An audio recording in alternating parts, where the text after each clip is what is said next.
Bonjour mesdames et messieurs, bienvenue dans ce 13h. Merci de votre fidélité où que vous soyez dans le monde. Au sommaire, le président Alassane Ouattara a accordé hier une série d'audiences. Le chef de l'État a reçu le président de la Commission de l'Union africaine Moussa Faki et le premier ministre Bissau-Guinée Umaru Sissoko. Le 5e sommet UAUE était au cœur des échanges. Le sommet des chefs d'État et de gouvernement aura donc lieu les 29 et 30 novembre prochains ici à Abidjan. L'événement constituera un moment important pour le renforcement des relations entre l'Afrique et l'Europe, des relations qui ont évolué. Nous vous dirons à quel niveau elles se trouvent. Emmanuel Macron a atterri hier lundi à Ouagadougou. Le moment très attendu au Burkina Faso était le discours de politique africaine que le président français a prononcé ce matin devant quelques 800 étudiants. Un discours fondé sur le partenariat économique. Commençons ce journal par le lancement de la campagne E4She, lui pour elle, un concept qui promeut l'égalité des sexes. Et la Côte d'Ivoire y adhère pleinement. La cérémonie de lancement de cette campagne vient de se tenir au palais de la présidence de la République. Cérémonie présidée par le chef de l'État lui-même, avec à ses côtés le vice-président Daniel Kablan-Duncan, le premier ministre Amadou Gon Coulibaly ainsi que plusieurs membres du gouvernement. Pour le président Alassane Ouattara, la marche de la Côte d'Ivoire vers l'émergence ne peut se faire qu'avec les hommes et les femmes. À présent, les audiences du président Alassane Ouattara. Le chef de l'État a échangé hier lundi successivement avec le président de la Commission de l'Union africaine, Mahamat Moussa Faki, et le premier ministre de la Guinée-Bissau, Umaru Sissoko Embalo. Le président de la Commission de l'Union africaine a indiqué être venu à Abidjan en vue de prendre part au 5e sommet Union africaine-Union européenne qui s'ouvre demain mercredi. Alexis Ouedraogo. Deux audiences inscrites à l'agenda du chef de l'État Alassane Ouattara en fin de journée ce lundi. La première, accordée au président de la Commission de l'Union africaine, Mahamat Moussa Faki, au cœur des échanges, le sommet UE-UA. Je remercie la Côte d'Ivoire, Monsieur le Président Ouattara, de toutes les dispositions prises pour la réussite de cet important événement. Le partenariat entre l'Afrique et l'Europe est un partenaire stratégique et ce sommet qui se tient à Abidjan pour la première fois en Afrique subsaharienne est un événement d'importance. Monsieur le Président, merci pour votre leadership, votre professionnalisme en matière de développement, en matière de financement, nous sont d'une grande utilité au moment où nous réfléchissons tous ensemble pour trouver des solutions, surtout à notre jeunesse. Question de l'emploi, question de la formation, les questions d'investissement. C'est par ça que nous pourrons trouver des perspectives à cette jeunesse qui traverse des moments difficiles et qui, pour partie, a dû même quitter les pays pour des aventures qui parfois se sont terminées dans des conditions particulièrement difficiles. Je pense à ce qui se passe actuellement en Libye. Les questions d'immigration, certes, sont en lien avec ce que nous discutons, surtout que la destination est l'Europe. Et donc, avec nos partenaires européens, certainement que nous parlerons de la mobilité, de la question de la migration. Mais le plus important, c'est de réfléchir ensemble sur un développement durable en investissant dans notre jeunesse. À sa suite, c'est le Premier ministre de la Guinée-Bissau, Umaru Sissoko, qui a été reçu par le président. Cet événement d'organisation de la sommet Union africaine, Union européenne, et je suis venu en tant que Premier ministre, président du Conseil des ministres, représenter la Guinée-Bissau ici, et mon président m'a chargé de transmettre ses salutations. L'occasion pour le Premier ministre de dire la gratitude du peuple de Guinée-Bissau au chef de l'État pour le soutien de la Côte d'Ivoire lors des périodes troubles dans le pays. Le roi du Maroc, lui, a entamé depuis dimanche une visite de travail et d'amitié en Côte d'Ivoire. Hier, lundi, Sa Majesté Mohamed VI et le président Alassane Ouattara ont eu un tête-à-tête au palais de la présidence de la République. Viviane Naïm. Tapis rouge et honneur militaire exécutés sur l'esplanade du palais présidentiel en l'honneur du roi Mohamed VI. Le président de la République Alassane Ouattara, avec une amitié et une estime toujours renouvelée à l'endroit du souverain chérifien, est sorti à sa rencontre pour l'accueillir. Accolade et chaude poignée de main. avant de se diriger vers le salon d'hôtes. Considéré désormais comme le grand ami de la Côte d'Ivoire, après 4 visites déjà effectuées en l'espace de 6 ans, arrivé dimanche pour une 5e visite en Côte d'Ivoire, le roi Mohamed VI entreprend au préalable une visite d'amitié et de travail avant de participer au sommet Europe-Afrique les 29 et 30 novembre. Le président de la République et son hôte ont eu un tête-à-tête. Aucune déclaration n'a suivi. Après leur entretien, ils ont pris place à bord d'un même véhicule pour se rendre à Lokodjo, dans la commune d'Atekoubé, pour l'inauguration du débarcadère à poissons, cofinancé par l'État de Côte d'Ivoire et la Fondation Mohamed VI du roi du Maroc, et dont les travaux de construction sont achevés. Et juste après l'inauguration du débarcadère de Lokodjo dont vient de nous parler Viviane Aïma, le roi Mohamed VI a pris la direction de Yopougon. Et sur place, le souverain chérifien a inauguré le centre multisectoriel de formation professionnelle. L'ouvrage est bâti à hauteur de 3,6 milliards de francs CFA sur une superficie de 3 hectares. Il est prévu accueillir un effectif de 1000 stagiaires. Le compte-rendu de Mahama Traoré. Le point de débarquement aménagé de Lokodjo est un don de Sa Majesté Mohamed VI, roi du Maroc. C'est donc pour célébrer la coopération ivoiro-marocaine que le président de la République et le roi du Maroc ont ouvert officiellement cet ouvrage qui aura coûté près de 3 milliards de francs CFA. Le débarcadère de Lokodjo, situé dans la commune d'Atekoubé, va contribuer à l'augmentation de la production halieutique nationale et l'amélioration des conditions de vie et de travail de la communauté des pêcheurs, mareyeurs et transformatrices. Fruit de la coopération ivoiro-marocaine, le débarcadère de Lokodjo est composé de 6 bâtiments. 2 bâtiments dédiés au fumage comprenant 18 fours, 4 salles de stockage de poissons fumés et 2 salles de découpe. Un espace de vente de poissons à la criée.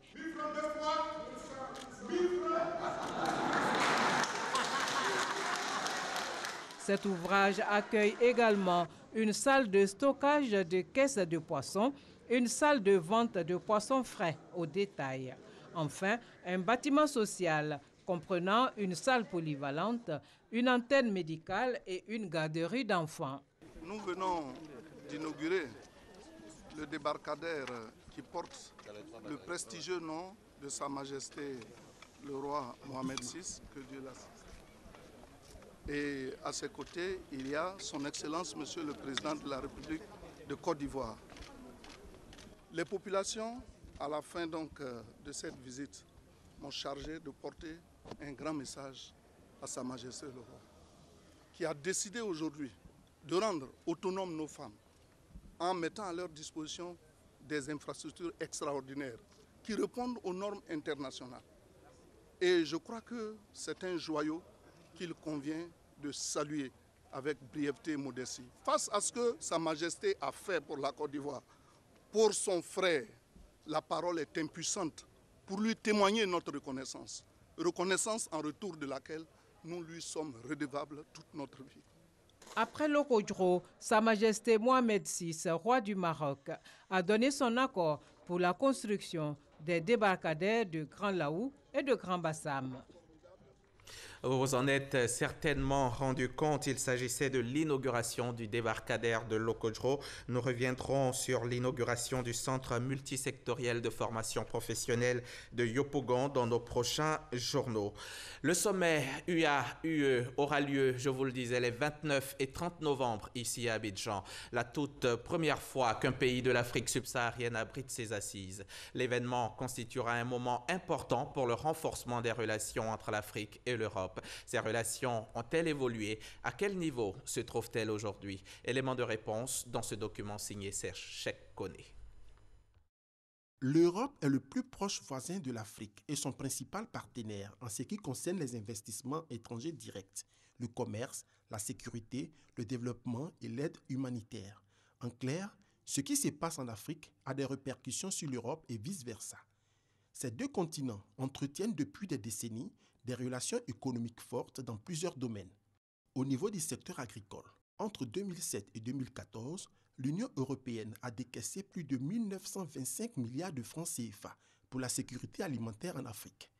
Il faut préciser qu'en 2016, l'Union européenne et ses États membres ont fourni environ 11 550 milliards de francs CFA à l'Afrique au titre de l'aide au développement, ce qui représente plus de 50% de l'aide mondiale. La liste n'est pas exhaustive.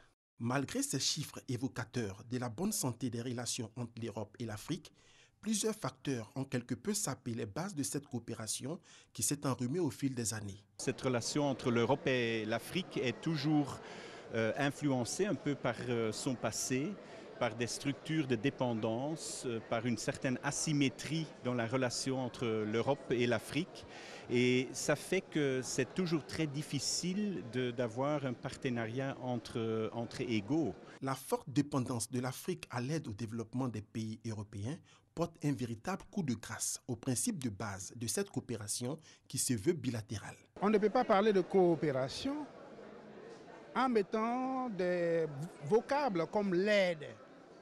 S'il y a coopération, il doit y avoir plutôt des accords gagnant-gagnant.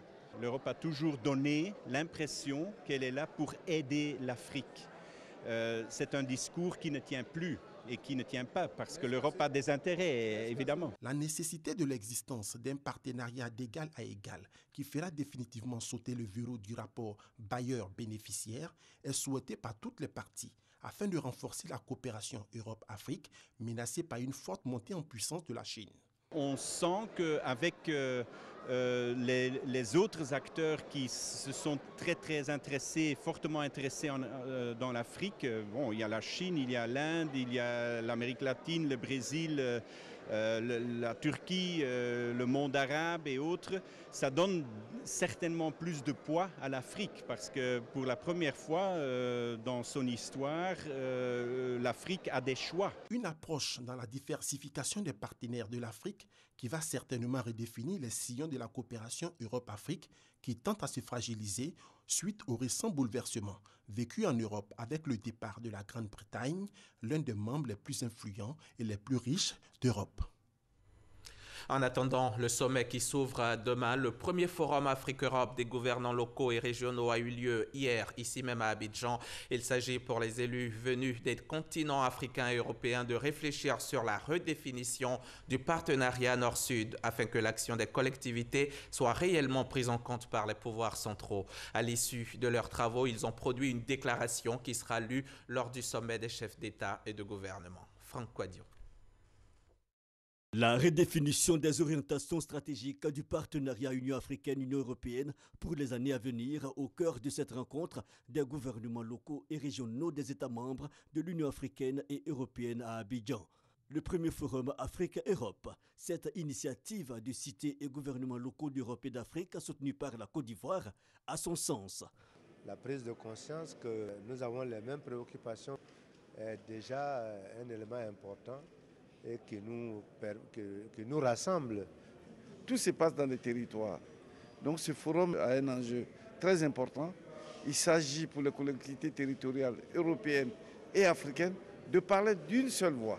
Parler d'une seule voix, les élus locaux et régionaux d'Afrique et d'Europe réfléchissent autour de thématiques actuelles telles le développement économique, l'emploi, la jeunesse et les migrations.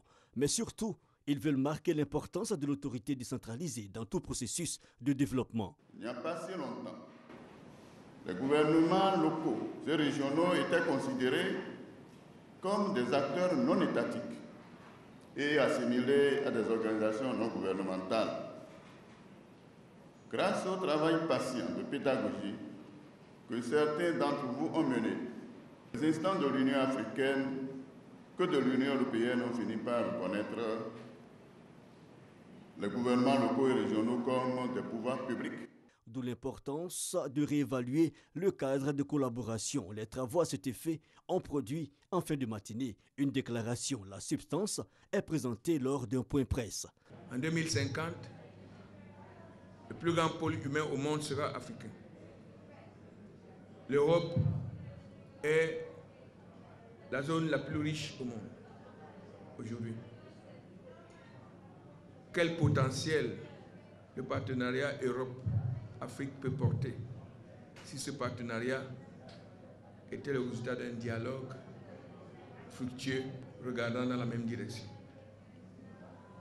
La troisième chose qu'on a dite, c'est que si les collectivités territoriales sont importantes donc pour la gestion de la migration, pour la gestion du développement, alors elles doivent avoir accès aux ressources.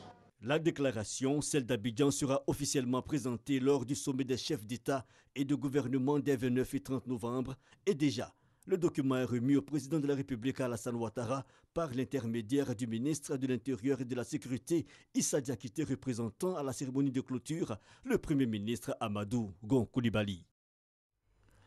La sécurité autour de ce sommet, un aspect sur lequel les autorités ne badinent point. Nous recevons d'ailleurs sur ce plateau le lieutenant-colonel Cyril Yao Delora, le PC principal de l'opération Eurafrique. Bonjour mon colonel. Alors dites-nous tout concernant la sécurité autour de ce sommet. Bien.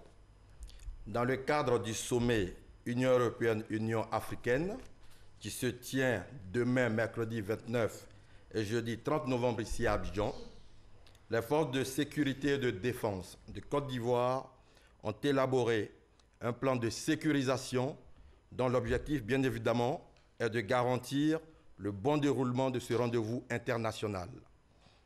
Cette opération, baptisée Eurafrique, déploie près de 6500 hommes issus de la gendarmerie nationale, de la police nationale, appuyés par les armées.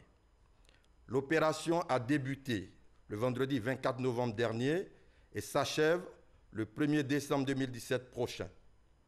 Il s'agira essentiellement, au cours de cette période, d'assurer la sécurité des hautes personnalités des délégations, de faciliter leur déplacement et de sécuriser leurs lieux d'hébergement ainsi que les locaux devant abriter les assises. Cependant, ce plan de sécurisation implique certaines restrictions, notamment en ce qui concerne la circulation routière et l'accès à certains lieux. Pour ce qui est de la circulation routière, les transports en commun usagers du boulevard Valéry Giscard d'Estaing venant de Grand Bassam auront à effectuer certaines déviations et contournements tels que prévus par le plan de circulation. Pour ce qui est de l'accès à certains lieux, des dispositions particulières ont été mises en place. Premièrement, pour l'aéroport international Félix Houphouët-Boigny, n'y auront accès que les travailleurs après présentation de pièces d'identité et cartes professionnelles ou les voyageurs munis de leurs documents de voyage, billets et passeports. Pour les riverains et travailleurs de l'Institut national de la jeunesse et des sports à Marcory, ils seront soumis à des contrôles à des points précis. Enfin, l'accès au quartier Cocody Ambassade, qui abrite le Sofitel Hôtel Ivoire, sera réglementé. En tout état de cause, je voudrais rappeler que les forces engagées dans cette opération sont à pied d'œuvre pour la réussir et réduire surtout l'impact des dispositions sécuritaires sur le quotidien des populations. Celles-ci, quant à elles, sont invitées à se conformer aux consignes qui leur seront communiquées régulièrement et de ne s'en tenir qu'aux informations délivrées par les canaux officiels. Les numéros verts de l'opération Eurafrique sont ceux du CCDO, à savoir le 100 et le 111. Je vous remercie. Merci mon colonel, voilà, tout est dit. Merci donc mon colonel, c'était le lieutenant-colonel Cyril Yao Delora, PC principal de l'opération Eurafrique. Avec lui, nous parlions du dispositif sécuritaire et le plan de circulation ici même à Abidjan lors du 5e sommet chef d'État et de gouvernement. En prélude à ce sommet, à ce 5e sommet, les élus locaux de l'espace UEMOA se sont retrouvés dans la ville de Grand Bassam pour plancher sur leur contribution dans l'élaboration des politiques de lutte contre la migration clandestine et la question de l'emploi des jeunes. Les ministres en charge de la décentralisation et de l'administration du territoire de l'espace UEMOA se sont ajoutés aux élus locaux pour faire un plaidoyer pour la prise en compte de leurs préoccupations. Mamadou Kouassi était sur place pour RTI. Les ministres de l'espace UEMOA en charge de la décentralisation et de l'aménagement du territoire en conclave dans la ville de Grand Bassam. Une rencontre qui intervient à la clôture de la conférence des élus locaux, membres du Conseil de collectivité territoriale de l'espace UEMOA. Une initiative qui s'inscrit dans le cadre des réunions préparatoires du 5e sommet Union européenne-Union africaine. Cette réunion a été le cadre pour le président du Conseil de collectivité territoriale de l'espace UEMOA, l'Ivoirien François Albert Amicha, de faire le plaidoyer des élus locaux dans l'élaboration de la politique de lutte contre la migration clandestine et la problématique de l'emploi jeune. La question de l'emploi jeune, sujet central du sommet d'Abidjan, trouve une réponse indubitable dans le transfert conséquent de ressources financières aux collectivités territoriales. Car c'est au niveau local qu'il faut créer des entreprises, promouvoir l'employabilité. La question de la coopération transfrontalière a été également au centre des discussions. C'est pourquoi la Commission de l'UEMOA et le Fonds mondial pour le développement des villes décident d'accompagner les initiatives des élus locaux. Nous avons encore la possibilité de recueillir vos besoins et vos expressions pour que cette coopération transfrontalière, et qui est donc une initiative locale, soit une véritable réalité, là comme une meilleure réponse aux problèmes migratoires de nos jeunes. Aujourd'hui, nous souhaitons aller encore plus loin dans la concertation et la co-construction d'actions envers le CCT, alignées, répondant au cadre stratégique de la décentralisation financière qui nous a été présenté. Le ministre de l'Intérieur, Sidiki Diakité, a saisi l'occasion pour inviter ses pairs à plus d'engagement. Chers collègues, débattre et endosser les propositions des autorités locales revient pour nous à contribuer à l'avènement d'une collaboration multiniveau et multi-acteurs pour la mise en œuvre plus rapide et plus efficace, plus inclusive des agendas communautaires, continentaux et mondiaux. Le plaidoyer des élus locaux ou encore l'appel de Grand Bassam et les résolutions du conclave des ministres en charge de la décentralisation seront remis au président de la République, Alassane Ouattara, président de la conférence des chefs d'État et de gouvernement de l'espace UEMOA, en vue de leur prise en compte au cours du sommet Union européenne-Union africaine. On le dit depuis l'entame de ce journal, c'est demain mercredi que s'ouvre ici à Abidjan le 5e sommet des chefs d'État et de gouvernement de l'Union africaine et de l'Union européenne. Les chefs d'État ont commencé à arriver. Le président comorien vient d'atterrir à l'aéroport international Félix Houphouët-Boigny. Le président comorien donc, Azali Assoumani. Nous allons retrouver notre reporter Alexis Ouedraogo qui se trouve en ce moment même à l'aéroport international de Port-Bouët. Bonjour Alexis. Bonjour Hamza. Alors dites-nous un peu, quelle est à l'heure actuelle l'ambiance qui prévaut là-bas avec vous à l'aéroport international d'Abidjan? Alors bonjour encore Hamza.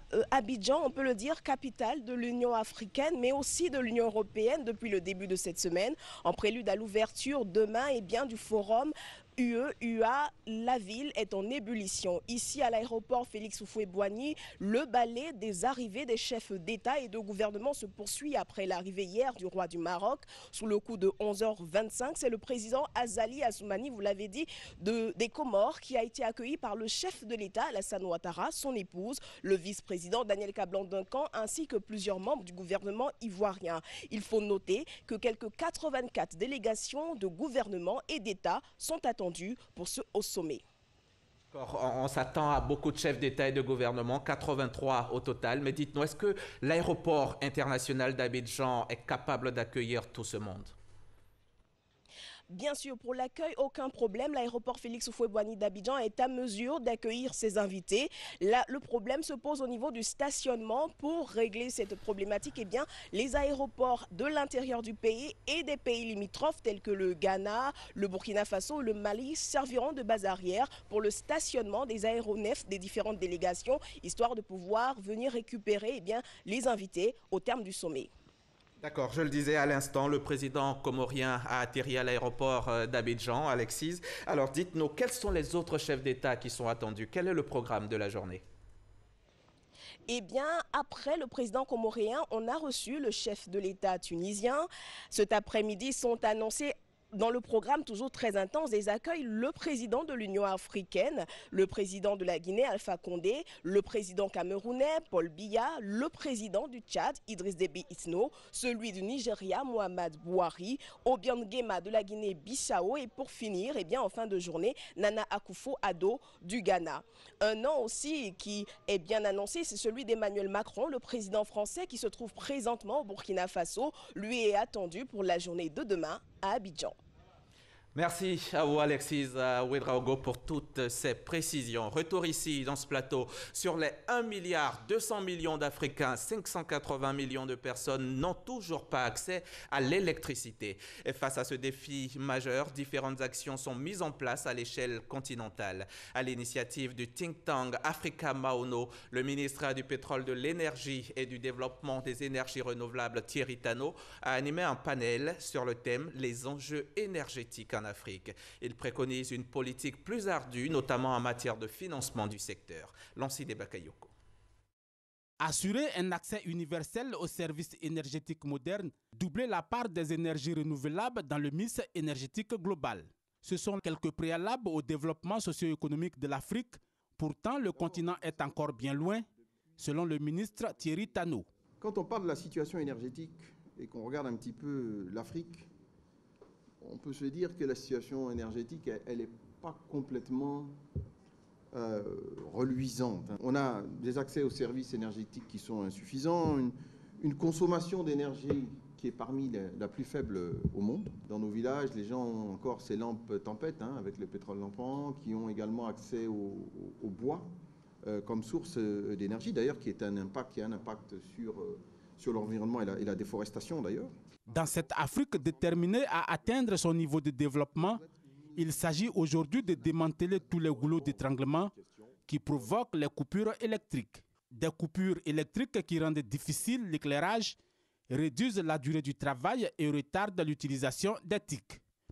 Relever tous ces défis implique une redéfinition de la gouvernance des pays africains en matière de politique énergétique.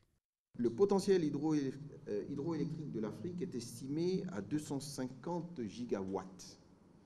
Et donc, ça représente à peu près la 3e capacité au monde après la Chine et la Russie. Je pense aussi très souvent à un manque de politiques énergétiques qui sont adaptées aux défis actuels. En Côte d'Ivoire, la politique mise en place par le président Alassane Ouattara a permis d'électrifier 4521 localités sur les 8513, soit un taux de couverture de 53%. Venons-en à présent à ces journées d'échange sur la culture du cacao face au réchauffement climatique. Elles se sont tenues les 23 et 24 novembre ici à Abidjan. Des producteurs de cacao de l'Amérique latine, de Madagascar et de Côte d'Ivoire ont échangé leurs connaissances et expériences sur le changement climatique et la productivité du cacao et surtout la stratégie de développement commercial à l'export. On en sait plus avec Justine Seydjike. Journée de partage de meilleures pratiques culturelles visant à améliorer la productivité du cacao ivoirien avec des producteurs latino-américains et malgaches et des réflexions entre les principaux acteurs de la filière ivoirienne dans le cadre du programme Équité, un programme d'appui aux filières de commerce équitable en Afrique de l'Ouest. La participation à ces ateliers nous permet de comprendre que l'enjeu du changement climatique est universel. Il faut travailler avec la base pour sensibiliser, conscientiser les gens et développer en même temps un dispositif de formation adapté au changement climatique. Mise en œuvre par l'ONG française Agronomes Vétérinaires Sans Frontières, AVS, et le réseau ivoirien du commerce équitable, RIS, sur une période de 3 ans, du 1er janvier 2016 au 31 décembre 2018. Il est financé par l'Agence française de développement AFD et le Fonds français pour l'environnement. Le financement total des partenaires français sur ce projet est de près de 4 millions d'euros, soit 2,5 milliards de francs CFA. Pour nous, il s'agit d'une première phase. Ensuite, il y aura une évaluation, bien sûr, et extension aussi de cette démarche à une plus grande échelle si les résultats sont satisfaisants. Dans le cadre de ce programme, nous testons des innovations avec les organisations de producteurs pour améliorer les pratiques agroécologiques dans les parcelles de cacao. Et également, nous travaillons sur l'amélioration de la qualité du cacao et également la mise en réseau avec des représentants des différents labels de certification du commerce équitable. Le programme Équité a pour objectif, entre autres, d'appuyer la structuration de 19 organisations de producteurs en Afrique de l'Ouest, dont 5 organisations ivoiriennes de producteurs de cacao, et de renforcer le rôle de ces organisations dans la gouvernance des labels internationaux de commerce équitable. Hors de nos frontières à présent, Emmanuel Macron a atterri hier lundi au soir à Ouagadougou, première étape d'une tournée africaine qui le conduira également ici en Côte d'Ivoire et au Ghana. Le moment très attendu au Burkina Faso était le discours de politique africaine que le président français a prononcé ce matin devant quelques 800 étudiants. Son discours était fondé sur le partenariat économique avec une jeunesse entreprenante dans tous les sens du terme. Emmanuel Macron a préféré parler d'entrepreneuriat que d'aide au développement. Le président kényan Uhuru Kenyatta doit prêter serment ce mardi pour un second et dernier mandat au cours d'une cérémonie marquant l'épilogue d'une saga électorale qui a rappelé au pays ses profondes fractures ethniques, géographiques et sociales. L'opposition, qui ne reconnaît pas la victoire de Kenyatta, évoque une dictature. Elle a promis de poursuivre un mouvement de désobéissance civile lancé il y a quelques semaines et suivi jusqu'à présent de manière très inégale. Voilà, c'est la fin de ce journal. Merci de votre attention, mais c'est pas fini. Nos programmes se poursuivent sur la chaîne qui rassemble.